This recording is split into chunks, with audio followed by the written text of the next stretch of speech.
చంద్రబాబు నాయుడు గారు చెప్పాడు, అవసరమైన జిల్లాలలో 5,000 టన్నుల కోల్డ్ స్టోరేజ్ అన్నాడు. కట్టాడా అని అడుగుతా ఉన్నాను.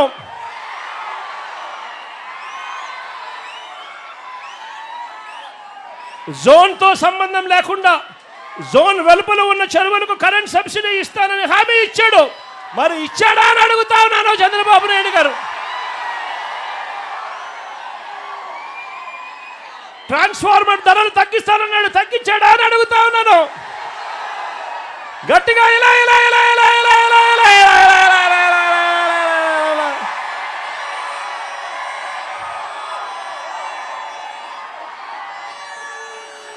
ఏరియేటర్లకు సబ్సిడీ ఇస్తానన్నాడు, ఇచ్చాడా అని అడుగుతా ఉన్నాను.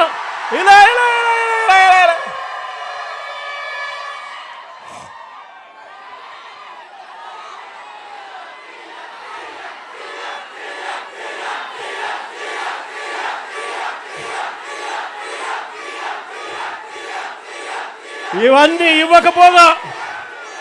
ఇవన్నీ ఇవ్వకపోగా మనం అమలు చేసిన ₹1.5కే కరెంట్ ఇచ్చే విధానాన్ని, సబ్సిడీ కార్యక్రమాన్ని చంద్రబాబు నాయుడు గారు కత్తిరించే కార్యక్రమాన్ని మొదలుపెట్టాడు. కొత్తగా ఇప్పుడే జీవో ఇచ్చాడు. ఈ మధ్యకాలంలోనే GO number RT169, GO number RT169, GO number RT169 ఇచ్చాడు. దీని ప్రకారం పవర్ ఫ్యాక్టర్ 0.90 నుంచి 0.95 నుంచి 0.95 మధ్య రైతులు మెయింటైన్ చేయాలని చెప్పి చంద్రబాబు నాయుడు గారు రూల్ పెట్టాడు. నేను అడుగుతా ఉన్నా, ఆక్వా రైతులు సాధారణంగా వాడే ఈ మోటార్లలో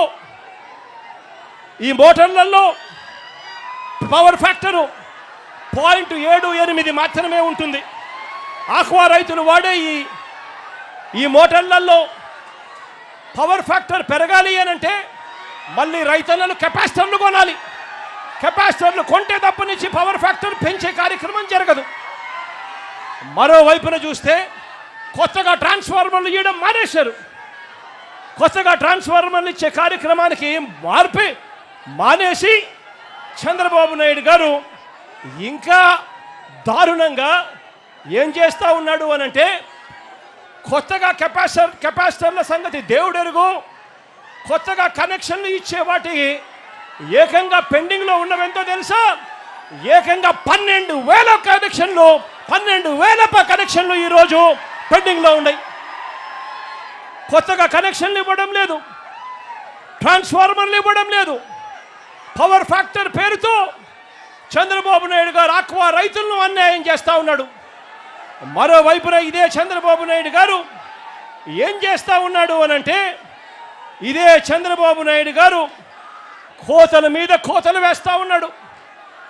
ట్రాన్స్ఫార్మర్లకు ఇచ్చేది ఇది 3 ఫేజ్ కరెంట్ కాకుండా కేవలం సింగిల్ ఫేజ్ కరెంట్ ఇచ్చి కోతల మీద కోతలు వేస్తూ రైతాంగం అల్లాడట్టుగా చేస్తూ ఉన్నాడు చంద్రబాబు నాయుడు గారు.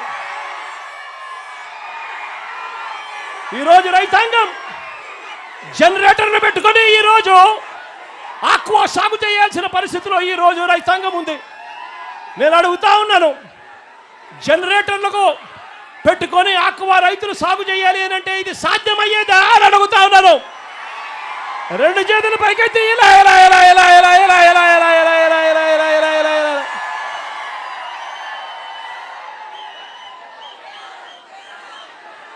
అదే మన హయాంలో రైతన్నలకు తోడుగా ఉండేట్టుగా సీడు, ఫీడు, నీటి నాణ్యత, వ్యాధి నిర్ధారణ, వీటి అన్నింటి కోసం అని చెప్పి ఏకంగా 35 ఆక్వా ప్రాంతాలలో ఇంటిగ్రేటెడ్ ల్యాబులు మనం తీసుకొచ్చి పెట్టాం. అంతేకాకుండా ఏకంగా 782 ఆక్వా 782 ఆర్బీకేల పరిధిలో ఏకంగా ఫిషరీస్ అసిస్టెంట్లను, అంటే ఫిషరీస్ డిగ్రీ పట్టభద్రులను తీసుకొని వచ్చి ఈ 782 ఆర్బీకేలలో వీళ్ళను నియామకం చేశాం. వీళ్ళ చేత, ఆ ఆర్బీకేల చేత ఈ పట్టభద్రుల చేత, ఈ ఆక్వా లాభుల చేత ప్రతి రైతాంగాన్ని చేయి పట్టుకొని నడిపించే కార్యక్రమం చేశాం. మన హయాంలో ఏకంగా 120 రోజుల పాటు 150 రోజుల పాటు ఉండే సీడు ఈరోజు కేవలం 90 రోజులకు మించి బ్రతకని పరిస్థితిలోకి ఈరోజు ఆక్వా రంగంలో రైతన్న అల్లాడిపోతా ఉన్నాడు. ఈరోజు జబ్బులు పెరిగిపోయాయి. క్వాలిటీ మానిటరింగ్ అనేది పూర్తిగా పక్కకు తప్పుకున్న పరిస్థితి కనిపిస్తూ ఉంది. చంద్రబాబు నాయుడు గారి పుణ్యాన నర్సాపురంలో చంద్రబాబు నాయుడు గారి పుణ్యాన నర్సాపురంలో ఫిషరీస్ యూనివర్సిటీని మనం స్టార్ట్ చేస్తే, అందులో క్లాసులు కూడా మొదలు పెడితే, డబ్బులు కూడా శాంక్షన్ చేస్తే చంద్రబాబు నాయుడు గారు దాన్ని ఆపేసిన పరిస్థితి ఈరోజు కనిపిస్తూ ఉన్నాం. ఇదే ప్రాంతంలోనే మెడికల్ కాలేజ్ కూడా పనులన్నీ కూడా ఆగిపోయి ఉన్న పరిస్థితులే ఈరోజు మెడికల్ కాలేజీల్లో కూడా కనిపిస్తూ ఉన్నాయి. ఒక్కసారి ఆలోచన చేయమని అడుగుతా ఉన్నా.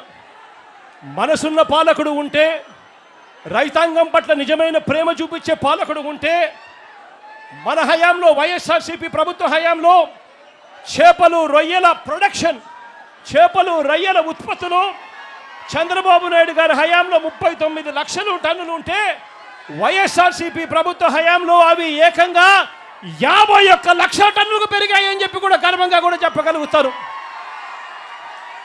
మనం తీసుకొచ్చిన ఈ విప్లవాత్మక మార్పుల వల్ల, రైతాంగాన్ని చేయి పట్టుకొని నడిపించినందువలన 2018-19లో చంద్రబాబు నాయుడు గారి హయాంలో రాష్ట్రం నుంచి ఎగుమతుల విలువ 13,855 కోట్ల రూపాయలు అయితే, 2023 అంటే వైఎస్ఆర్సీపీ ప్రభుత్వ హయాంలో ఆక్వా ఎగుమతుల విలువ ఏకంగా 20,000 కోట్ల రూపాయలను కూడా గర్వంగా చెప్పగలుగుతాను. అంతేకాదు, చంద్రబాబు నాయుడు గారి హయాంలో 86% ఉన్న యాంటీబయోటిక్స్ అవశేషాలు, అంటే యాంటీబయోటిక్స్ రెసిడ్యూ, యాంటీబయోటిక్స్ అవశేషాలు చంద్రబాబు నాయుడు గారి హయాంలో 86% ఉంటే, అదే వైఎస్ఆర్సీపీ ప్రభుత్వ హయాంలో దాన్ని ఏకంగా 20% తగ్గించామని చెప్పి కూడా గర్వంగా చెప్తా ఉన్నాం.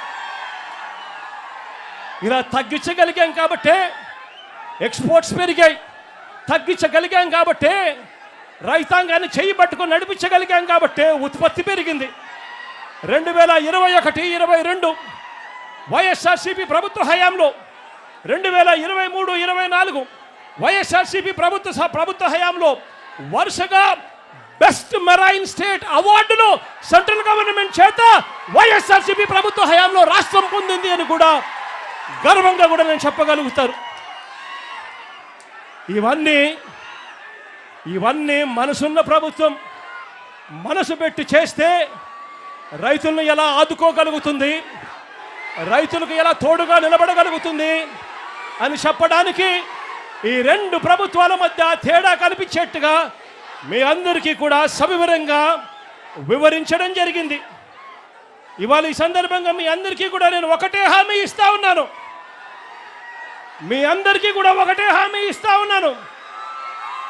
మీ కష్టాలు నాకు తెలుసు.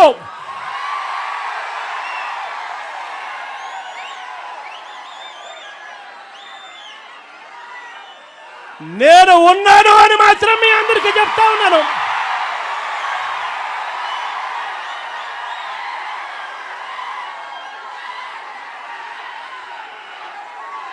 చూస్తూ 2 సంవత్సరాలు దాటిపోయింది. కళ్ళు మూసుకొని కళ్ళు తెరిచేసరికి మరో 3 సంవత్సరాలు కూడా పోతాయి. ఆ తర్వాత రైతుల ప్రభుత్వం వస్తుంది అని చెప్పి కూడా ఈ సందర్భంగా గర్వంగా చెప్పగలుగుతాను. మళ్ళీ యాప్సడా పూర్వ వైభవంలోకి వస్తుంది. ముఖ్యమంత్రి చైర్మన్ గా కూర్చుంటాడు. ఈ సిండికేట్ను కూకటి వేలతో సహా నరికేస్తాడు అని చెప్పి కూడా ఈ సందర్భంగా తెలియజేస్తా ఉన్నాను.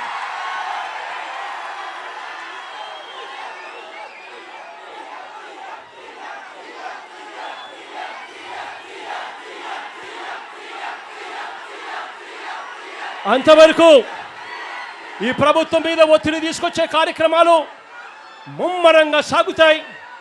వైఎస్ఆర్సీపీ ప్రభుత్వం ఆక్వా రైతులకు, రైతాంగానికి, అన్ని పంటలు కోల్పోయి ఉన్న ఈ రాష్ట్రంలో రైతాంగానికి ప్రతి పంట వేసిన ప్రతి రైతాంగానికి చెయ్యి పట్టుకొని నడిపిస్తూ ఆ రైతాంగానికి తోడుగా ఉంటూ ఆ రైతన్నల కోసం ఉద్యమ బాట పడుతుంది అని చెప్పి కూడా ఈ సందర్భంగా ఖచ్చితంగా చెప్తా ఉన్నాను. నా పక్కనే పొగాకు రైతులు కనిపిస్తా ఉన్నారు, పొగాకు చూపిస్తా ఉన్నారు. పరిస్థితి ఒక్కసారి చూస్తే వరుసగా 2 ఏళ్ళు పొగాకు పంటకు గిట్టుబాటు ధర రైతులకు రాక రైతు ఎక్కుతా ఉన్నారు. రోడ్ల మీద ఇలా ఒక్క పొగాకు రైతే కాదు, ఏ పంట చూసుకున్నా కూడా రైతన్నలకు గిట్టుబాటు ధర రాని పరిస్థితే కనిపిస్తుంది. ఆర్బీకేలు నిర్వీర్యమైపోయిన పరిస్థితులు కనిపిస్తాయి. ఉచిత పంటల బీమా లేకుండా పోయిన పరిస్థితులు కనిపిస్తాయి. సమయానికే ఇచ్చే ఇన్పుట్ సబ్సిడీ కనపడకుండా పోయిన పరిస్థితులే కనిపిస్తాయి. రైతు భరోసా అన్నది ఒక మోసంగా మిగిలిపోయిన పరిస్థితులే కనిపిస్తాయి.